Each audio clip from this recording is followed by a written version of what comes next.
What happens when your worst fear becomes your reality? Hi, I'm Brent Cassidy.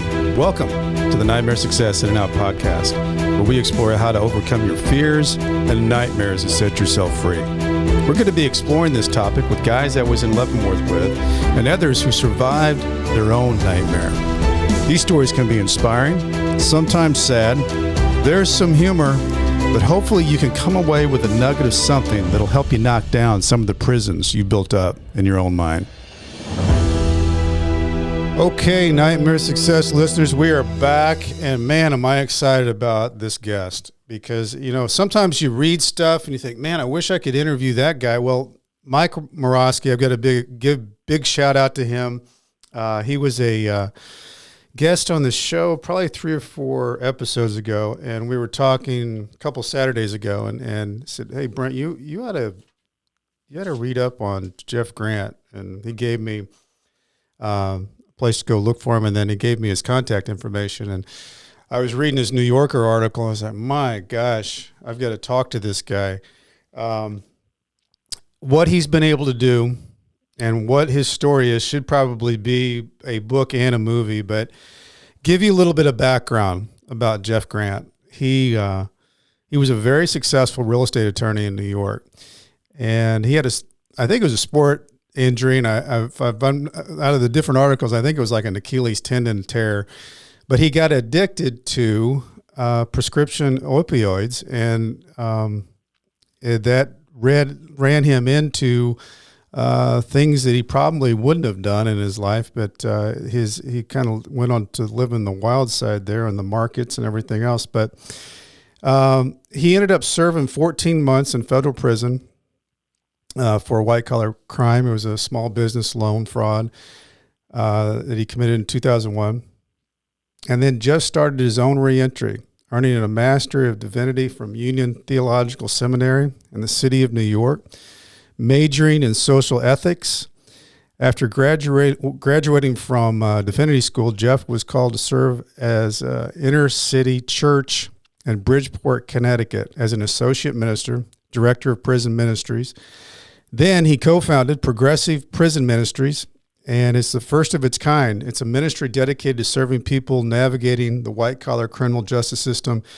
And he has a support group for white-collar people that are going through the nightmare of their life. And I was lucky enough to be a part of that last night. It's a Monday night Zoom call, and it's just fantastic. It's Jeff and I were just talking before this started. It's a one of its kind. You feel, you know, the empathy and the help and the support that you're looking for, and it's just fantastic that Jeff is using his journey of his experiences and being able to help people out. And, you know, we had some people that were on for that'd been, you know, out for 12 years, and we had somebody that was speaking that had been out for, you know, 6 weeks or 6 months. You know, it was just a great combination of a great group.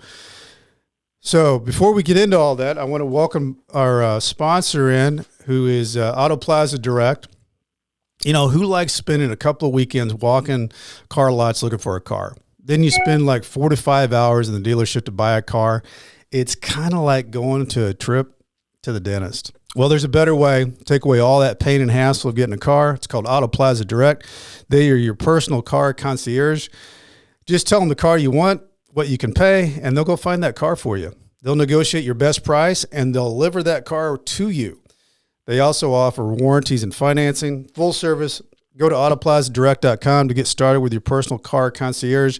The new hassle-free way, the car buying experience you deserve. Auto Plaza Direct. Tell them Brent from Nightmare Success sent you. And I had a great experience. I thought I was down and done with getting my truck, and Don Davis figured out a way to get the deal done. So I am a personal client that appreciates the help of Auto Plaza Direct. So everybody, Jeff Grant, welcome in. Thank you for being here. Thanks for having me, Brent. I'm, you know, having been with you last night on Zoom and having you attend the White Collar Sport Group meeting, it just feels like just a continuation of that conversation. So I'm really happy about it. Well, I love it, and I'm glad you made the time. I know, you're a busy man and you're doing, and you just moved. And so I think everything you do is like, I get this action feel from you, you know, you don't sit around and wait on things. I was curious reading through all the stuff, Jeff, that you've gone through and the different steps you took both before you had your nightmare happen to you and after. Growing up as a kid, what was that like? I mean, were you the same kind? What was happening in your world as a kid? I think of all the interviews I've ever done, you're the first one who's wanted to go all the way back to like the childhood trauma stuff. And actually, to me, it's really an interesting story, although it's not really my story as much as it is a cultural story. Because I was a kid, I grew up on the South Shore of Long Island, and I was part of this kind of exodus out of Brooklyn that Jews did back then in the late 50s, early 60s. And our parents were all kind of the same in a way. You know, they were in a strange way. They weren't Holocaust deniers. It just never got discussed. You know, I was only born 9 years after the end of World War II. Mm-hmm. All of that was never discussed with us at all. That's interesting that it wasn't. Do you think there was a reason? What it was? Was it a direct, decision that that's just not something that we're going to go down that path? I think that for cultural Jews, really or Jews who had limited observance, mm-hmm. which was most of kind of what Long Island was. It was really about a new lifestyle. It was the swinging 60s. My parents were kind of like my father was like Matt Helm, yeah, and my mother was like, my mother looked exactly like Connie Stevens, beautiful yeah. woman, and they just wanted to put whatever that whole lifestyle behind them, and so we all moved in mass to these newly created towns out in Long Island that were kind of dredged up, mm-hmm. literally from the Great South Bay and the East Bay, and we were the first people who lived there. I mean, there were sand dunes, and the houses were going up like dinosaurs, rising from the sand, and we grew up pretty much without parents. Mm. We grew up. Our parents did not raise us. You were out and about with your friends. Right, with our friends. Yeah. And, and it was in some ways it was a simpler world, kind of ride bikes, you leave in the morning and you come home late at night. But on the other hand, without parental supervision, we really had to figure out our own ethics and what our own right and wrong was. And then when we got to be about 13 years old, we found our parents' liquor cabinets, and I remember with my friends in Merrick, Long Island, which is where I grew up, we would find a vodka bottle in one of our parents' liquor cabinets, and then like 5 of us would ride our bikes up to the Dairy Barn store, which was a double drive-through deli, which was Dairy Barn was all over Long Island, yeah. And we would get 5 or 6 containers of Tropicana orange juice, and then mix it drive back, mix it all up into screwdrivers, and then sit, on the basketball court at dusk and get drunk. Yeah. I tell this story to almost anybody who grew up in Long Island, and maybe any suburb, I don't know. Yeah. But everybody relates right away, like, of course. And this is kind of what it was. It was a ethically challenged time in a lot of ways, where the people who were kind of most fortunate had a more solid family structure. Yeah. I wasn't like that. Most of my friends weren't. And I kind of rode the line between being in the AP classes with the smart kids. Yeah. But I was a cool kid hanging out in the parking lot with my friends. Do you have siblings, Jeff? I do. Yeah. I have a younger brother and a younger sister. So you were the oldest out of the bunch of all this that was going on at that time. Yeah. I was the oldest. And so there's just a lot of, throughout the whole area, my whole upbringing, a lot of drinking and drug abuse and mental illness and all kinds of things like that. And it manifested in different families in different ways. But mine ultimately was, just a path that I didn't really ever expect to get free from. I don't know that I've gotten free from it now. I really don't. Well, I mean, it's kind of interesting, though. I mean, you bring that up, and it kind of sounds like a free-flowing society, basically. And then you end up being this kid that gets into, law school and then law. And how did all that? How did you take those steps out from where you were? I really didn't know any other way. I mean, there was never really anything else I considered. I went to college, partied my way through college. Most people do, yeah. Right. Had an awakening at some point in college that I better do well enough. And I knew I wanted to go to law school, although I don't know that it was for any reason other than having watched Judge for the Defense on TV. Right. And, but I did go straight into law school, and my drinking and drug abuse never, it abated. I mean, it didn't kind of get in the way of what I wanted to accomplish, but it certainly, there were consequences all along the way that had I been more aware of, I probably could have taken more remedial action. Jobs I lost and relationships that. Did you recognize it, Jeff, at that time? Because you talk about it, and that it was kind of always around. And then you had later on had the opioid addiction deal. Was it just kind of always in your orbit? Yeah, I think so. Yeah. In varying degrees. I mean, I certainly for most of my friends, say from high school and college, they stopped partying before I did. Yeah. And then I would kind of drink or drug in isolation. It wasn't a social thing so much anymore. Because you were kind of in a social world of, going from, college to law school to being an attorney and having, those after hour drinks and clients and all that kind of stuff. You were around it. I mean, there was no escaping the environment. Yeah, it was all part of that. I mean, before I tore my Achilles tendon and had the surgery. So I was right about that. There was the Achilles tendon. You were definitely right. You're 100% right.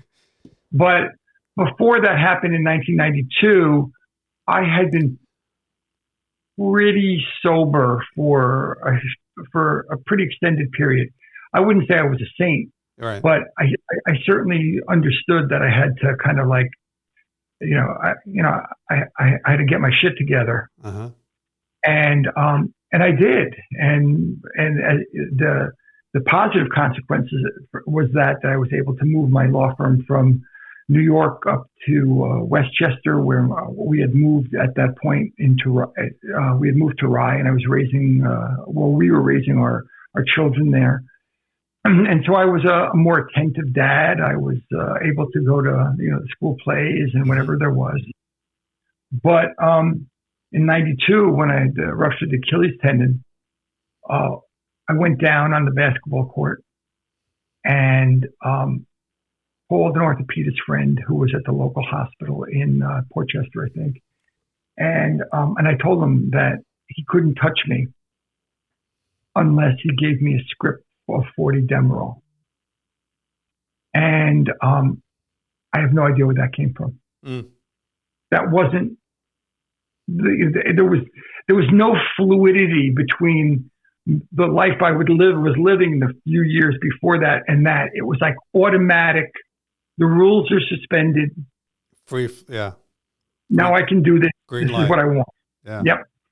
And he did. And I think, let's go back a little bit, because at that time, you had, on your business world, tremendous success. I mean, you were a guy in demand attorney that took no prisoners, and it was the competitive game that you were winning in an arena that is very, it's like gladiator school where you were in New York and Manhattan and real estate and that. Was that itself intoxicating for you? Oh, sure. I mean, it was I'd later been diagnosed with, bipolar disorder, and I understood that I was self-medicating through a lot of that. Yeah. But all of that, that go real estate and syndication work and all that I was doing,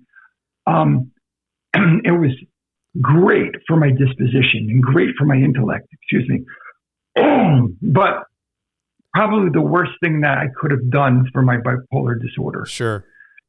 Because it was so late nights and stress and irregular, and I didn't really realize how much it was eroding my my ability just to live kind of a normal life. Mm-hmm.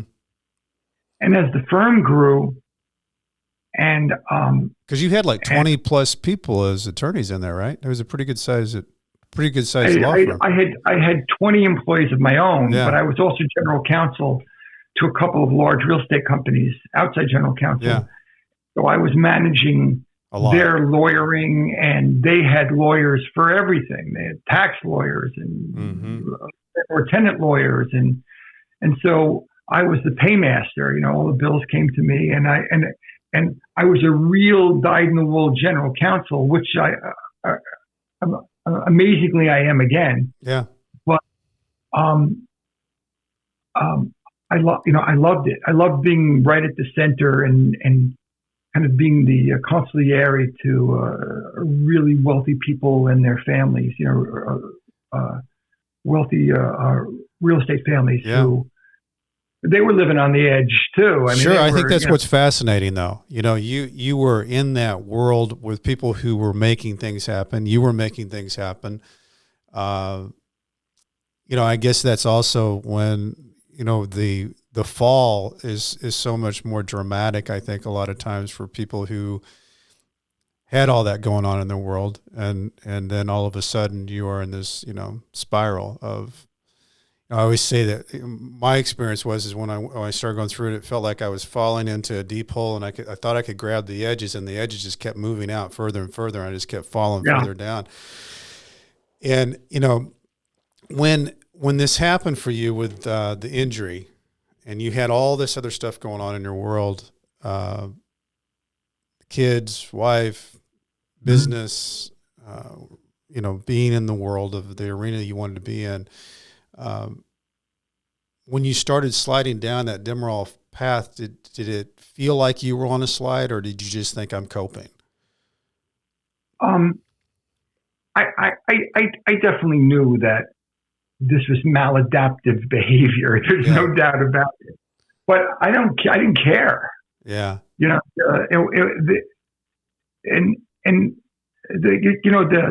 benchmarks, the objective benchmarks were all clear. Mm-hmm. But I wanted my fix, and as my drug of choice kind of shifted from Demerol to OxyContin, and I was an early victim of the opioid crisis. Mm-hmm. Although I take care not to ever really characterize myself as a victim, but certainly if you look at the availability and the doctors who were writing, and there it's hard to divorce myself from that narrative. I've watched documentaries and I've watched.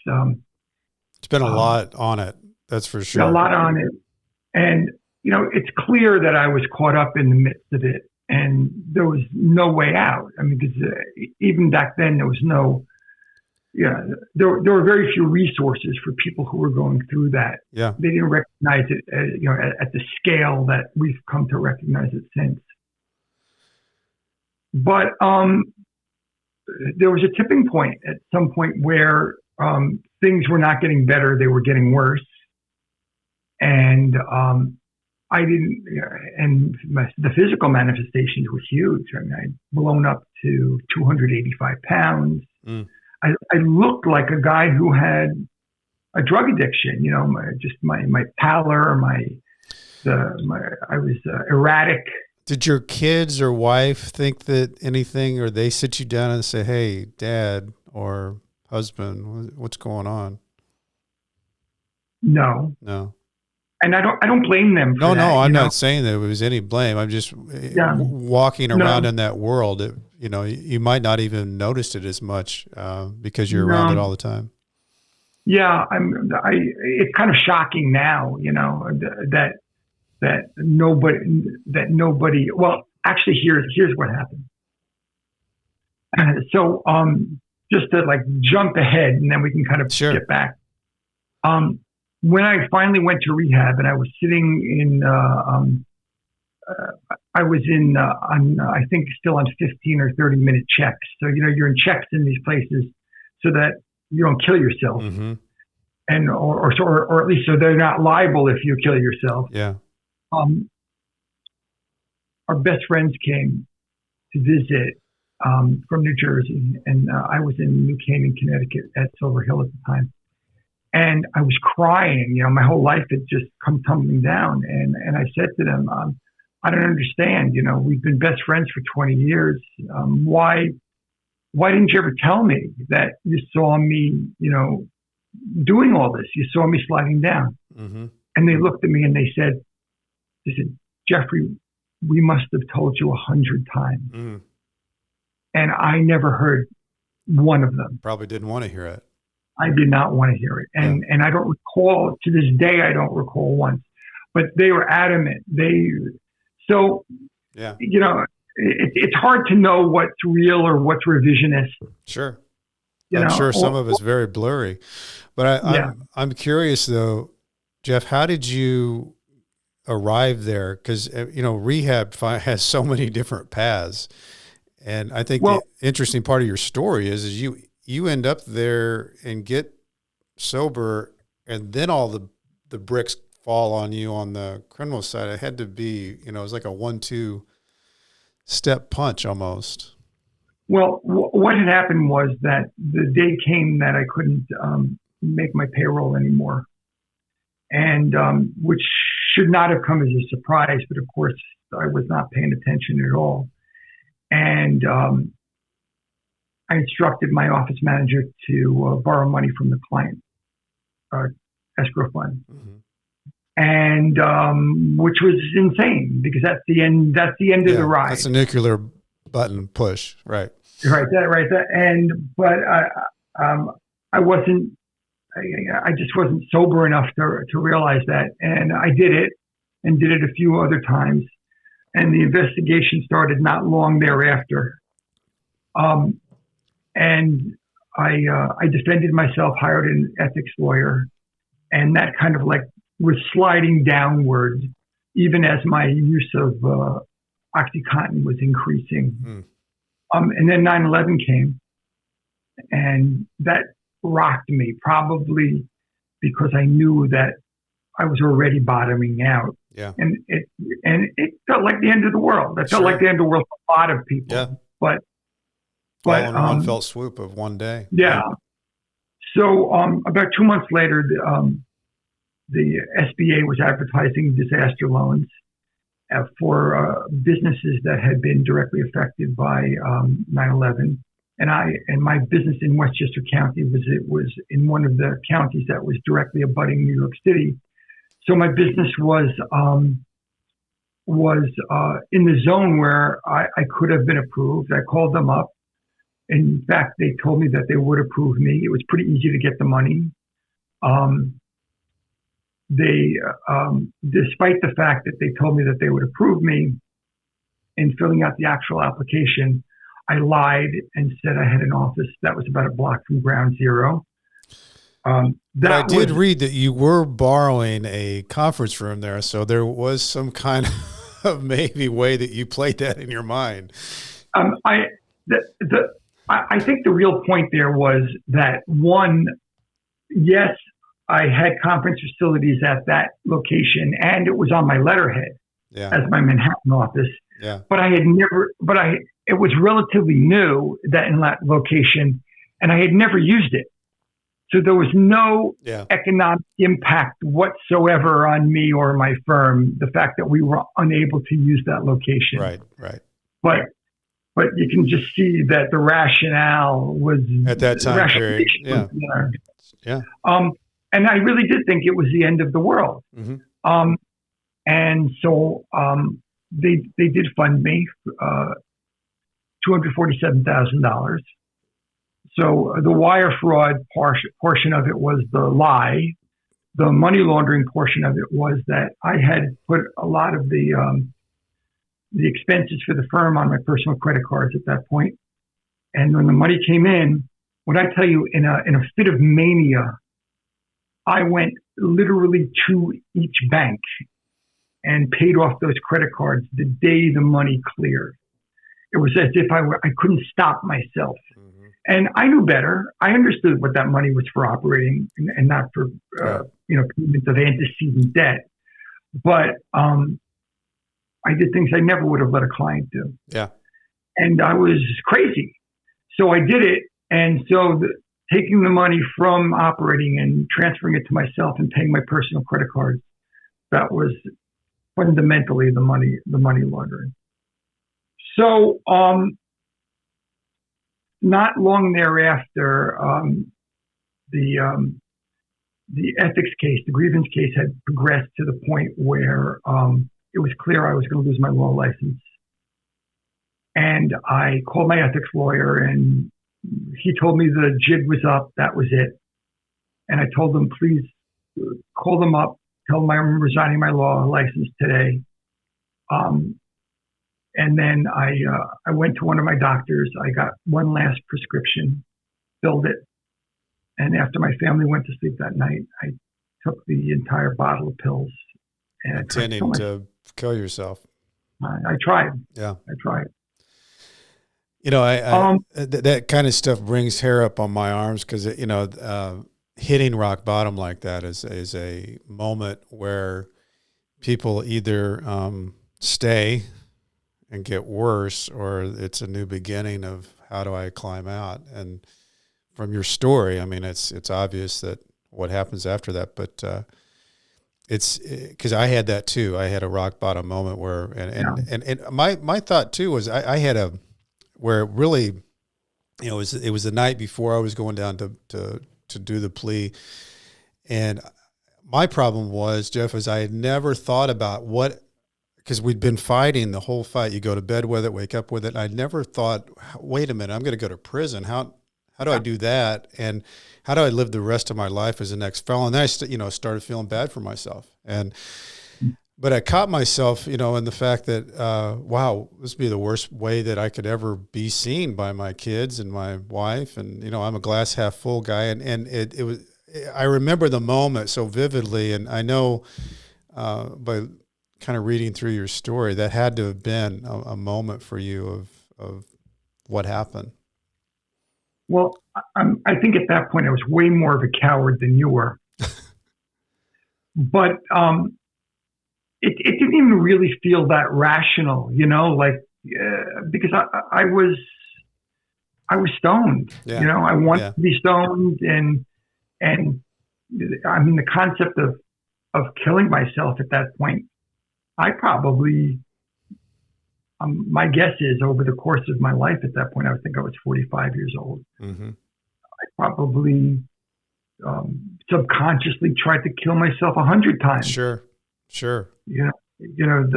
Just how close to the edge can I get? Mm-hmm. And in all kinds of different ways. Yeah, playing in the gray area is playing with that. Yeah. Yeah. So over the next few days, I detoxed. I detoxed myself. Again, that wasn't a strain. Although this was more drugs than I'd ever taken. I detoxed myself hundreds of times. Mm-hmm. Like every weekend. I promised myself I'd never do it again. I'd go through the sweats. I'd go through whatever. Yeah. During that whole 10 years, and then 2 days later, I have to go get more. Right. So I detoxed over the next couple of days, and then called up Silver Hill, and they had a bed for me after a couple of days. And I went there, and it was really a life-altering experience. Not only was it the first time that I was going to be put on proper bipolar meds, mm-hmm. but at that time, were you even diagnosed that as being bipolar? I don't think so. Yeah, so you didn't even know.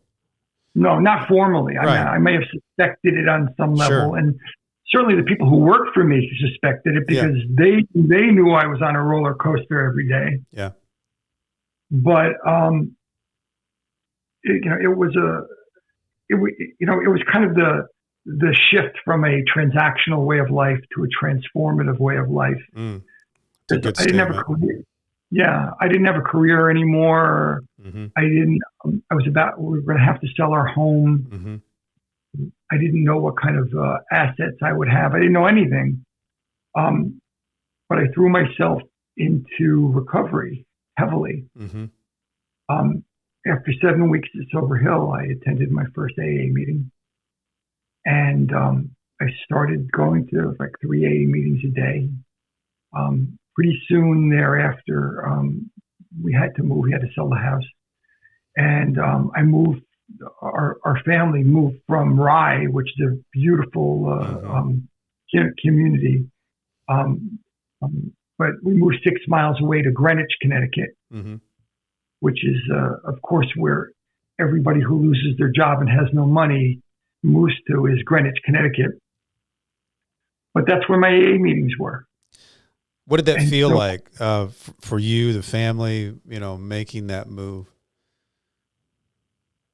Really frightening.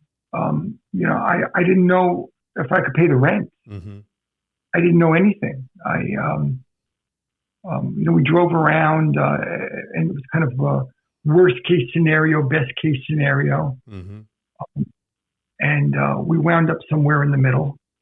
Things were not good with, probably needless to say, things were not good with my now ex-wife. Mm-hmm. I'm sure felt betrayed and didn't understand. Right. My kids were frightened. I wasn't really thinking about them too much. I was working on my own recovery. Being sober. Yeah. Yep. And what I was told in AA was, put the oxygen mask on yourself first. Mm-hmm. And I didn't realize how that meant I was going to have to abandon my family for a while mm-hmm. in order to work on myself sufficiently so that I could be there. And I did that. And I took the AA, I hate to sound too cliche, but duck to water. Mm-hmm. I threw myself in. And part of it was just because I had nowhere else to go. Right. And that was a big support system for you. Yeah. Yeah. But also it was resonating with me. Sure. There was something authentic there, that spiritually authentic, that I knew I felt when I was young, when I was 12 years old or so. But in the intervening 30 some odd years, had somehow been corrupted by family and life and career, and now I was kind of like back in a place where I felt seen, or at least I felt welcome. Mm-hmm. That's interesting, because I was able to get into the RDAP program. You get a year off, and that's the reason why I wanted in, was because you get a year off. Mm-hmm. But it's rational behavioral therapy. And I was going in thinking that's all good and everything, but I'm wanting my year off. And I really started understanding that there's a lot to, if you really get deep into those type of things, understanding. And I almost think that, not almost think, I think that something like that should be taught in the, middle school, high schools, for kids to be able to understand what they're doing and how they're doing it, why they're doing it. But I got a lot more out of it than I certainly thought I would when I got in, for sure. Yeah. So I was literally going to AA meetings 3 times a day and not going home in between. Those were my instructions by my sponsor. Don't go home is death. Don't go home. Don't get into the covers. Mm-hmm. And after about 20 months of sobriety, I got a call from a federal agent, 2 of them actually, on the phone with me, who told me there was a warrant out for my arrest in connection with the SBA loan and my fraudulent statements. And this was now still in the bubble around 9/11. And they gave me 2 weeks to turn myself in, and I hired a lawyer. And I went down to on 500 Pearl Street, which was in downtown Manhattan. Mm-hmm. And it was like a war zone down there, still with checkpoints and the military and I really did feel like the worst person in the world. It was terrible. But I turned myself into with my lawyer's assistance, turned myself into the marshals in the courthouse. And they put me in a holding cell below the courthouse, probably for 4 or 5 hours in there somewhere. And then went upstairs and I got arraigned. What's your thoughts, Jeff? Because you're now a sober man going through the steps, and then you are arrested, and there's no other feeling like that than when you are going through that process. What was going through your mind? It wasn't negative. At that point, I was viewing everything as a consequence of my behavior and a part of my recovery. Like a next step. Yeah, absolutely. Almost like an inevitable next step. Yeah. And they treated me with respect and dignity. Mm-hmm. I think that most of the court personnel, and certainly the judge, everyone, I project that they looked at me as someone, in the legal profession, but for the grace of God go I kind of thing. Mm-hmm. And then they sent me home, and where I had to wait 2 more years to get sentenced and then report to prison. And in that 2 years, my ex-wife had kicked me out, and I met a woman in AA. Well, that's not a surprise, probably. It's kind of the way it works in a way. Right, I've heard that one. Who I'm married to now, and so she went through all that with you then. She went through. Yeah. Yep. And I had separated from my wife, and she had separated from her husband, and we clung to one another. Mm-hmm. And it was kind of a beautiful experience in the midst of all of this chaos. So 2 years is a long time to wait. I mean, I identify with you with that, because I was 3 years of being mm-hmm. indicted, and that's a weird way to live also. You were also going through all your steps of recovery, but just living that way, knowing, that it's probably not good as the end result. And so when you finally get to that sentencing, Jeff, are you have an idea what you're going to be looking at as far as your plea goes and sentencing? I think my guideline range was like 21 to 27 months. Mm-hmm. But for the fact that it was a 9/11 disaster loan, I might have had a shot at probation, non-custodial.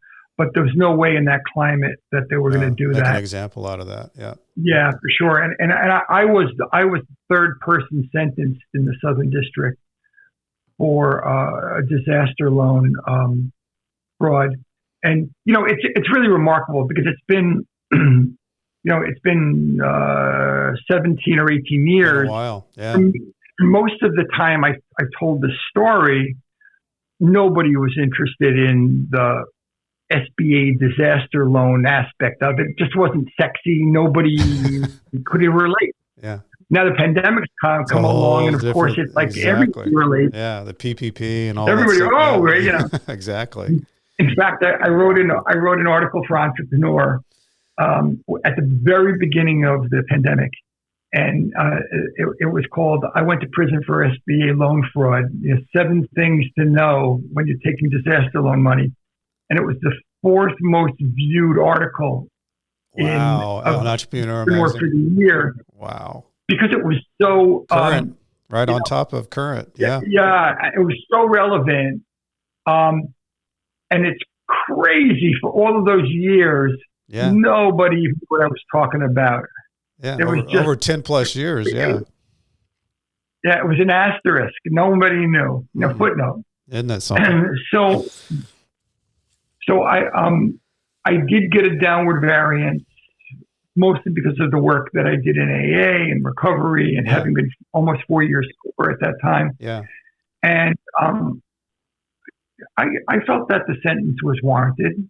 I didn't, I wasn't offended by having given an 18-month sentence. I was prepared, and I thought it was fair. I really did.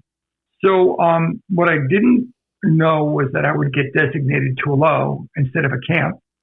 And that was just happenstance.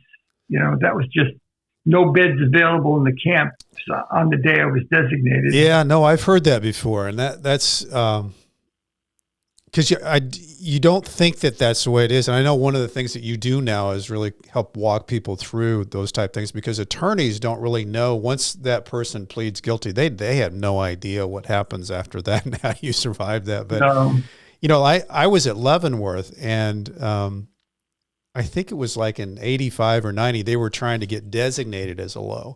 And so they created it as a low. They put the fencing up and the barbed wire and the sally port and everything. And then they didn't designate it. So we were living at Leavenworth as a low, but it was a camp.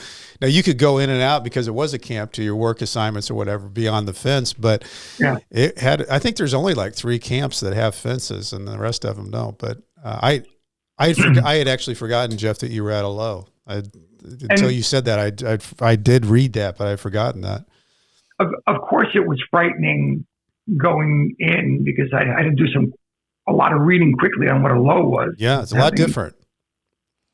But because one of the things we're talking about lows and camps, this is 2 ex-felons talking about prison camps and lows, but you have designated moves in a low and a medium and a maximum, meaning that on the hour you have like 10 minutes to move, and you have to be in that place or you get stuck in the other place. And that in a lifestyle, that's a big deal, because I talked to people. My bunkmate for a year had come from a low, and he said, "Brett, it's just so different not to have those designated moves like that, because your mind is thinking on the hour, and you don't do that in camp at all." Yeah, the controlled movement thing is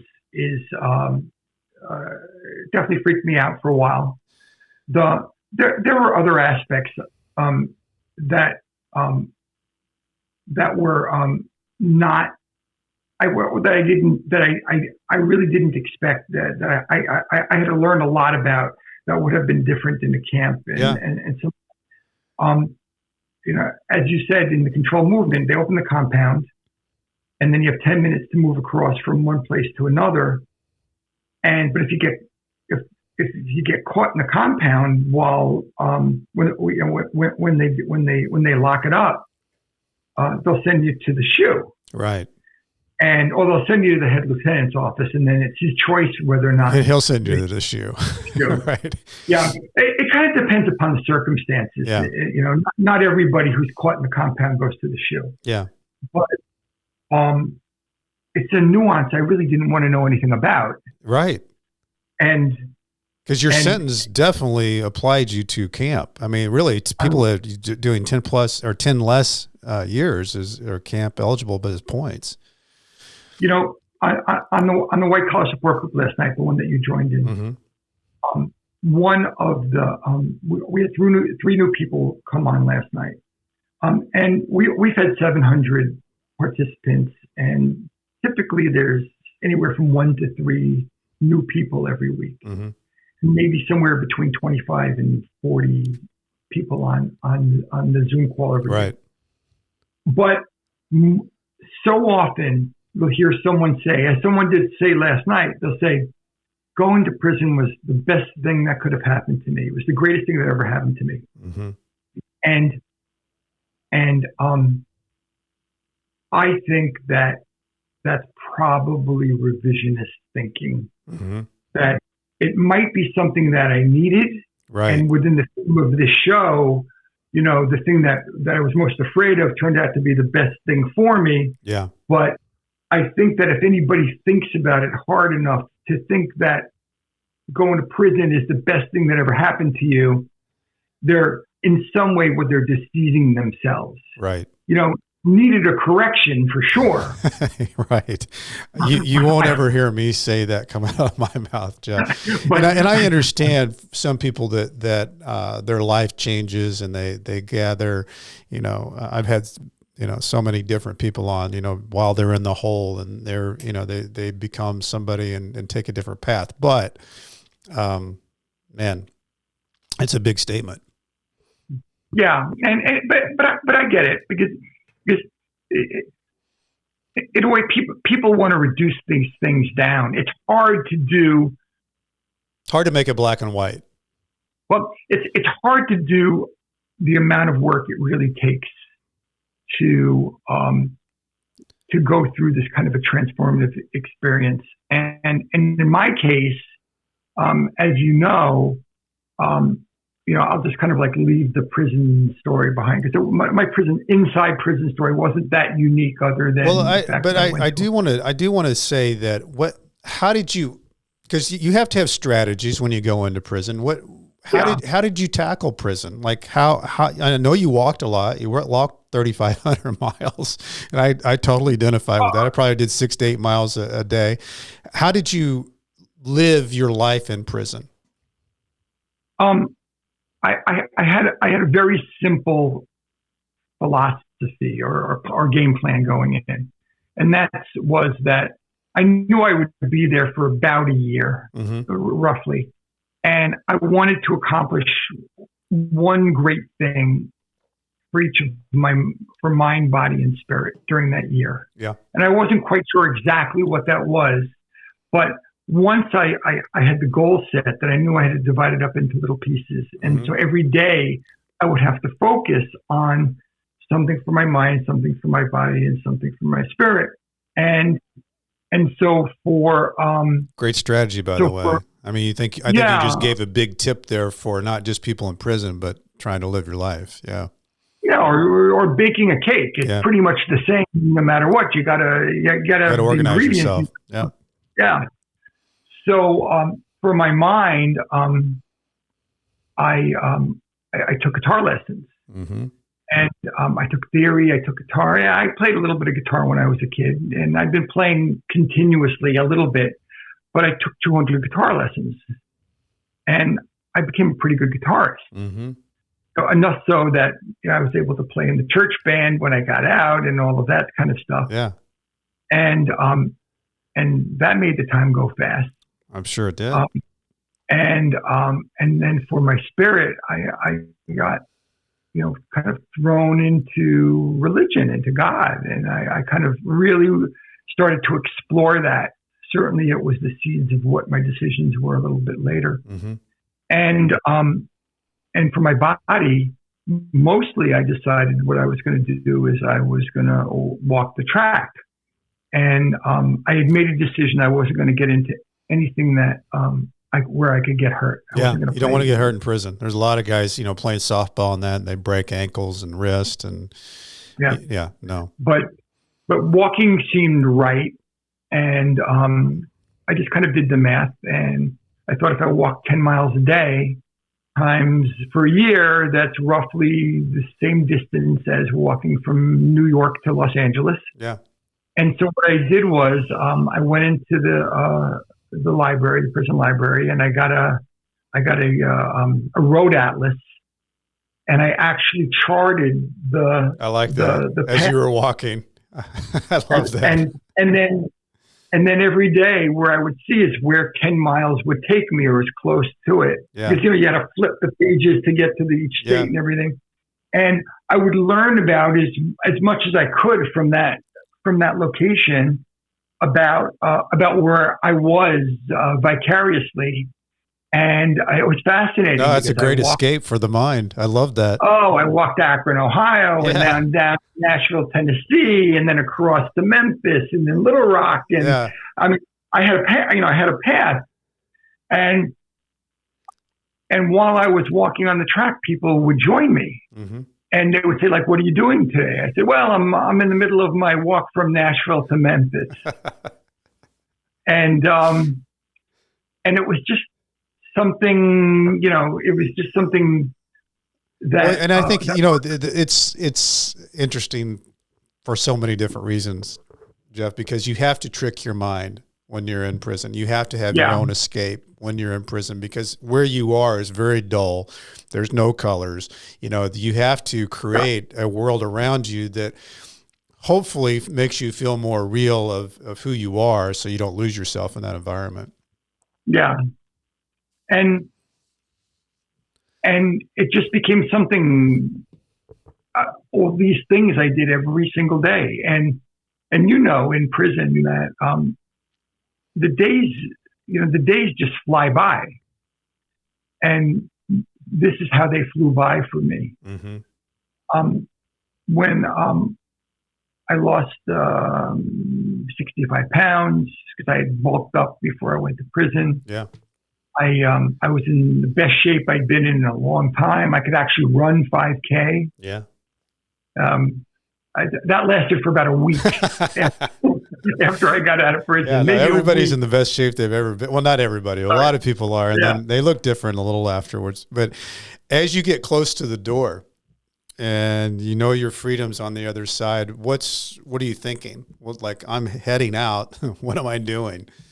Yeah. Because I know you did a lot. So, I mean, are you thinking about that behind the fence, or are you just thinking freedom? No, not so much, because I knew I was going to a halfway house, and I didn't know what that was going to mean. And it's not good. And I was going to live with a friend on home confinement for a while. Home confinement back then, not CARES Act type of home confinement. And so there were a lot of logistics, and I was certainly overthinking every one of them. But I got through the halfway house and then home confinement. And I had court-ordered drug and alcohol counseling. I wasn't in prison long enough to get into RDAP. No. But I did have to do the non-residential program. And I actually learned a lot. I learned a lot about the physiology and psychology and all of that. Yeah. Even in AA, it's not like it's not about education as much as it is support. Right. So while I was in drug and alcohol counseling, my counselor said to me, "So what's your plan? What are you going to do?" And I said, "Well, I'm going to go to AA, and I'm going to have sponsor and sponsees, and I'm going to do my thing." And he said to me, "Maybe you want to do some things that you can put on a resume." This is your counselor says that. Yeah. And it just clicked. I said, "Yeah, well, this AA is great, but I'm probably going to have to make a living." And I was lucky that the government had not taken away all of my money. So I had kind of a plan that was going to work for a while. But so I went to my rehab, Silver Hill, and I told them I could volunteer there. And I told them my story, Mm-hmm. and it didn't shock them, Yeah. but they still had to do a background check. And but they did it, and 2 hours later they called me and they welcomed me as a volunteer. And from there I went to another place and volunteered, and then I went to a reentry nonprofit in Bridgeport, Connecticut, and How'd that make you feel, Jeff? I'm sure. I mean, I'm thinking that those type of things that you did, the way that you did them at the time that you did them, had to really filled you up. Oh yeah, there was no question. I knew. I even knew from my days in AA that I was turning my life over to service, Mm-hmm. into the care of God, higher power kind of thing. But I didn't really, it was hard to equate that with, a vocation. Like, Yeah. what was I going to actually? But I was feeling great about it, and so in the midst of it, I actually went to the pastor in the church that I was attending with my wife. I was talking to her about it, and he said to me, I think you should go to seminary. And that was a little weird. Yeah. How did you react to that? I didn't even know what seminary was. Yeah. I didn't really know what it was. But it turns out a progressive seminary is mostly about, a lot about social, maybe not mostly, but a lot about social justice. Social justice, yeah. And I applied to Union Theological Seminary in Manhattan, and I was accepted. And I did that for 3 years, full time. What was it like, Jeff, for you? I mean, you're not that far away from your time in prison. You're not that far away from all the other things you're doing. What did that 3 years feel like to you? Well, first, it was 27 years since I graduated law school, so I didn't even know how to read. Right. And reading these books by theologians and philosophers. Yeah, it's heavy. Spinning. Yeah. And I also didn't want to be known as the prison guy. Yeah. So for the first year and a half, I hid that part. Mm-hmm. But because of it, I really wasn't having an authentic experience. I didn't know if it was right for me. And I wound up talking to a third-year student about it. And I said to him, I don't think I'm getting a lot out of this. And he said to me, well, instead of trying to get something out of it, maybe what you want to do is try to put something into it. Mm-hmm. And of course, that was a lesson I'd learned in AA many times, but I just couldn't translate that. I couldn't transfer that to my seminary experience until that moment. And with that, I just let my guard down, and I started being of service within the seminary, and I ran the prison and religion panels and did all kinds of things like that, and it turned everything around. Very liberating, yeah. Oh, it was fantastic. And then, and I was going to AA in the city, not far from up in Warren. It was up the Columbia campus, so I was doing real New York City brand AA at the time, and that was just a gift. And so when I came out, I applied for a job at a church in the hood in Bridgeport, Connecticut. Mm-hmm. And I knew the pastor because I had been on a nonprofit there. That was the first nonprofit that had invited me to be on their board of directors. Mm-hmm. And so I got the job as being an associate pastor and director of prison ministries for this inner city church. And it was all Latino and all people of color. Yeah. And my soon-to-be wife, were we married yet? Yeah, we were married. We were married by that point. We got it. We were married by that point. We were the only white people there. Yeah. But it was a brand of religion and spirituality that I never really knew about. It was so beautiful. Yeah. And I think in the world of privilege, we just often don't really understand what real privilege is. Mm-hmm. What real success is, or what real and the move from a material way of life to a spiritual way of life was it was in my midst. Mm-hmm. There was no way to deny that something was going on there. So I had a blog I was writing at night, like early days of blogs. Mm-hmm. And I was writing a blog. Blogs were like podcasts, really, if you think about it. Exactly. Yeah. For those of you listening, a blog is a pre-podcast. Yeah, exactly.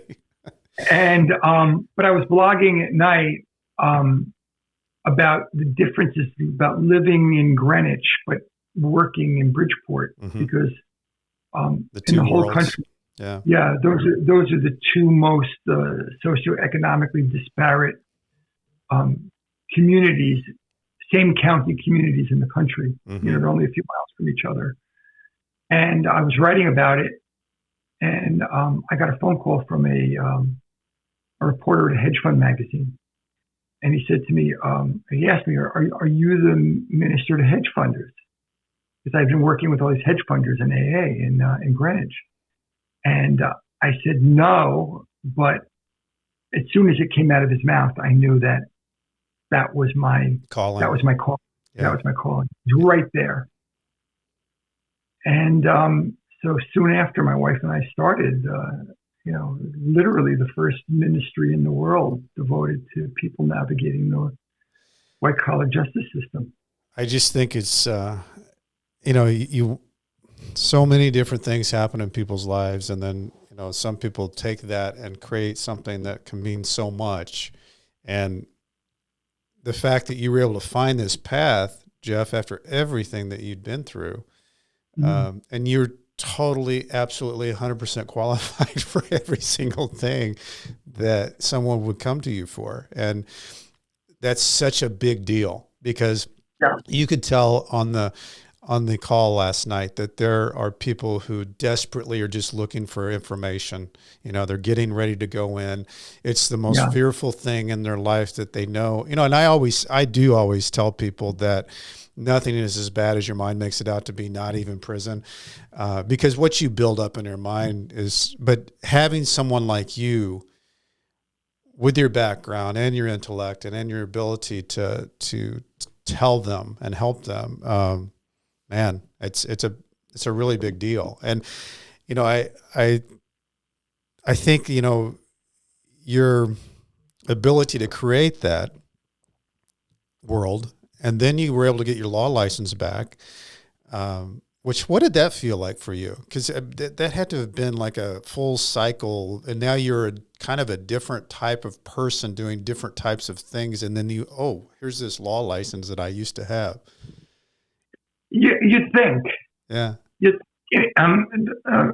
decision to get my law license back was definitely an outgrowth of the ministry and the decision. Mostly I looked at what people needed. Yeah. And what they needed was people to trust. Mm-hmm. Because the whole system is designed to just take everything that you've got. Yep. Not just money either. Your humanity, your everything. And it's very humbling. And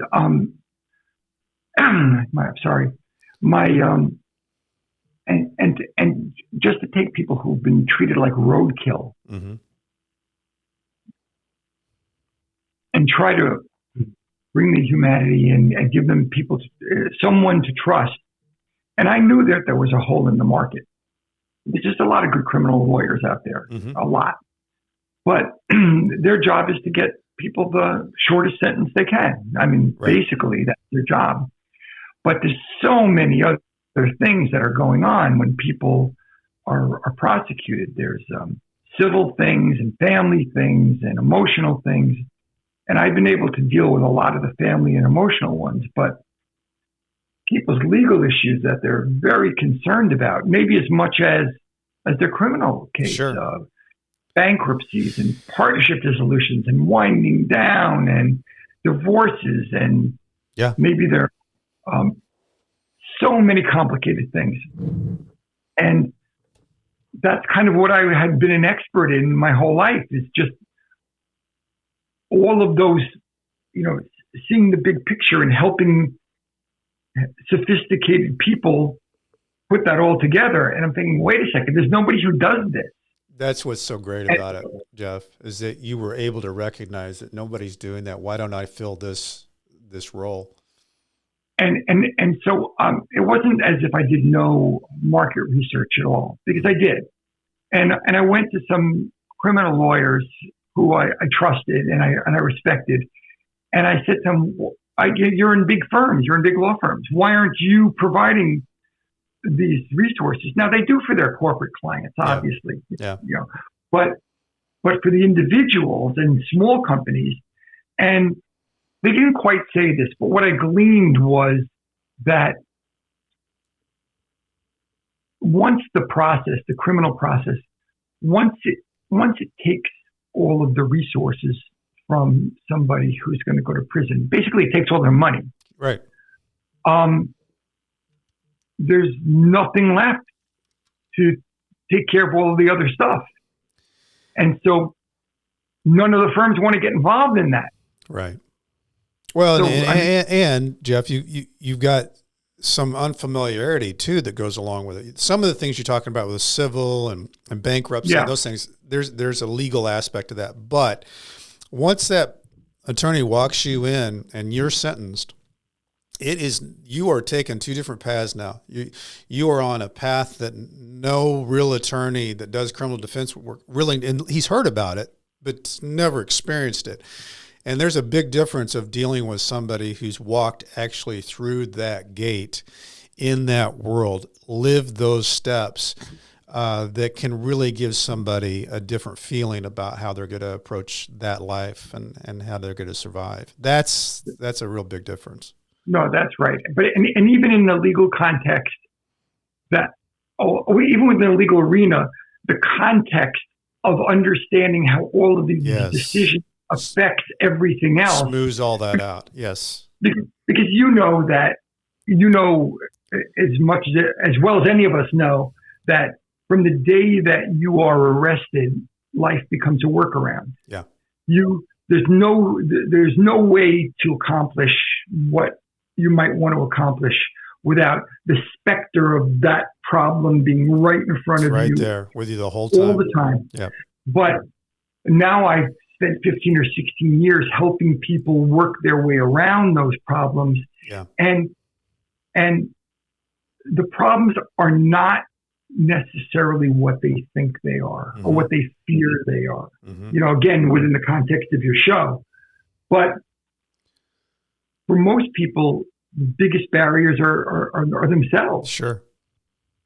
But also within the actual transactions of what they're trying to accomplish, there's usually ways to accomplish things. They just can't do it on their own. Right. They need help. They need help. Yeah. And so here I am now, having done this basically for 40 years of my life. Yeah. And just focusing on people in crisis. Yeah. I was always focused on people in crisis. Sure. You just switched gears to the niche of these people that are in crisis, which is wonderful because you bring all that to the table. And I would say that the big difference for me personally, I mean, I recognize that it's a huge relief to the clients because they've found someone who understands and can really help them. Yeah. And I understand that. But for me, the big difference is that I'm not focused on the money anymore. Yeah. That's a weird deal. I was afraid when I got my law license back that somehow I was going to become contaminated or I was going to become... Sure. Because, you would associate that with your old life of when you were, a power player in the legal world. And not that you're not a power player, you're a power player in a different world. And that's the world that's really helping all these people, and you're gathering that journey of your experience. Well, and so, what a gift, to treat people fairly and to be expected to be treated fairly in return, as opposed to what I was doing was trying to get over on somebody. Sure. Even if that was for a living. Yeah. And now, to have, Well, you're just truly giving back, Jeff. I mean, it's very rarely I wanted to read this quote because very rarely are you interviewed by someone and the reporter actually gives you a quote back and it said, Jeff Grant is the real deal. He's candid and generous with his wisdom. I can't imagine there is a lawyer in this country more qualified to consider the complex issues facing people prosecuted for white-collar crimes and their families.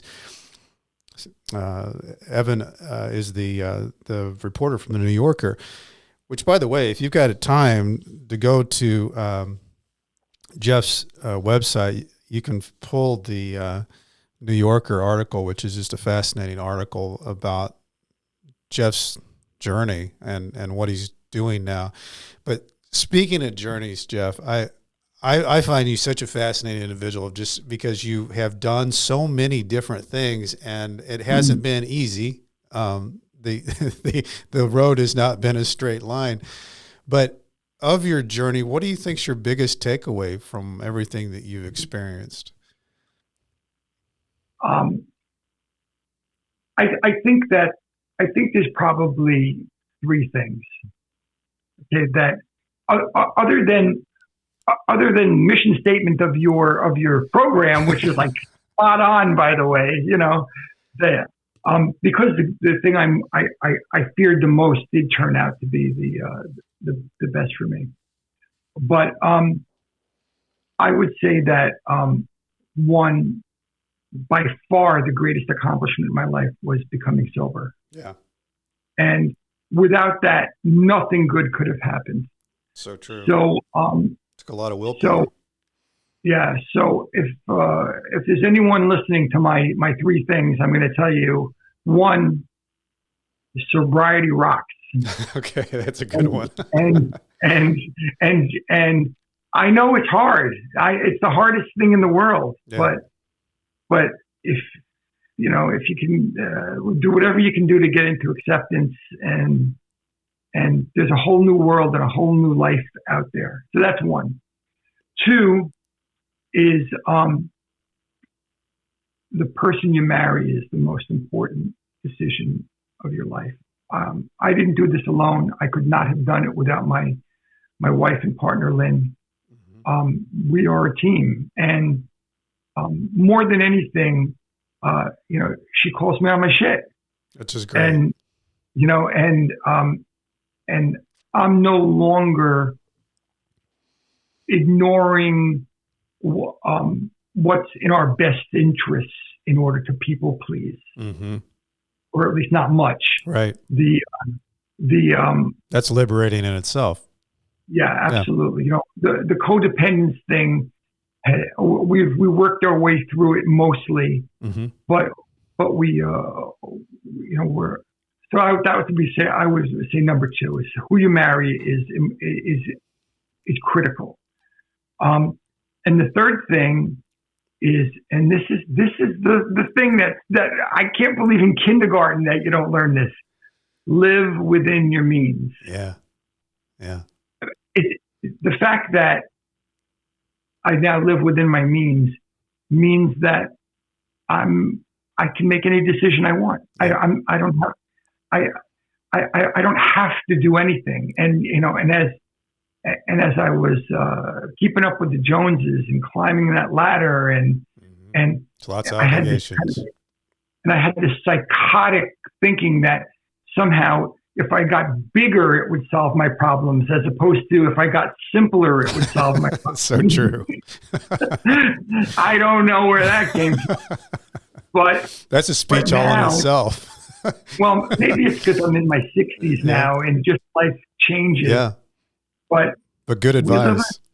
We live a simple life. Yeah. And that doesn't mean it's an unprivileged life, because a lot of privileges has come back, especially since I'm a lawyer again, and I'm accepted into circles that I wasn't necessarily invited into even a few years ago. Yeah.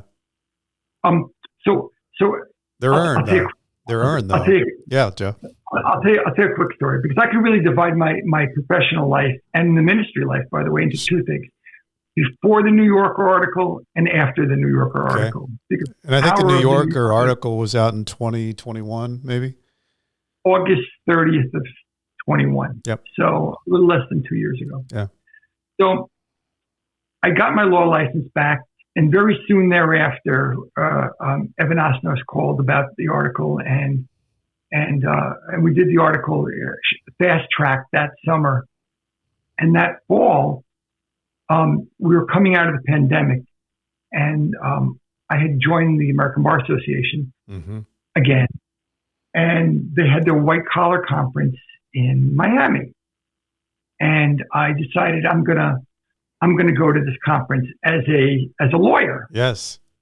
Right. And I was scared to death. I can't even tell you how much I thought. I didn't know what to expect. I knew it was all in my head, but nobody cared. Nobody knew who I was. But in my mind, I was building it up to something that was frightening. Yeah. So I went, and they had a committee there that's called the White Collar Committee, which I had signed up for online.